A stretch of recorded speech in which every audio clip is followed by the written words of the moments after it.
ఇవాళ అయితే రవ దోశ చేస్తున్నాం మేము. చూడండి, అట్లకి పెట్టేసి కింద పొయ్యి కూడా పెట్టేసాం. చూడండి, రవ దోశ పిండి కలుపుకొని పెట్టుకున్నాం. అందులో ఆనియన్స్, పచ్చిమిర్చి, కొంచెం జీలకర్ర వేసాను, సాల్ట్, పెరుగు.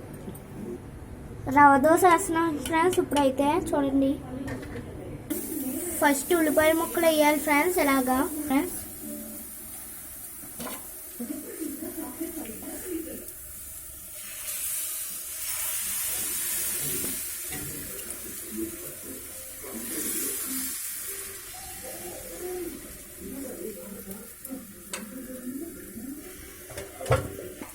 బుడ్డి బుడ్డి ఆయిల్ వేసుకోవాలి ఫ్రెండ్స్. తర్వాత అయితే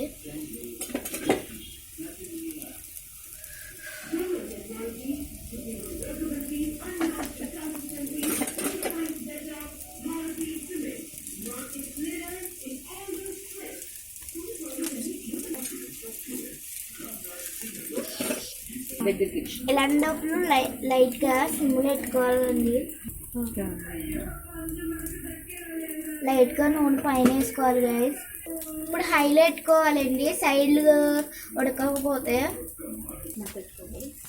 తర్వాత పక్కన మడతెట్టుకోవాలి గైస్. ఉడికిన తర్వాత ఎలాగైతే ప్లేట్లో తీసుకోవాలి గైస్.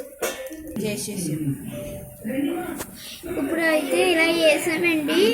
ఇప్పుడు టేస్ట్ చేస్తున్నాం గైస్.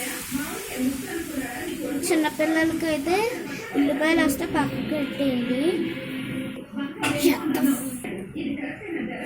ఇదిగోండి, టేస్ట్ చేస్తున్నాం.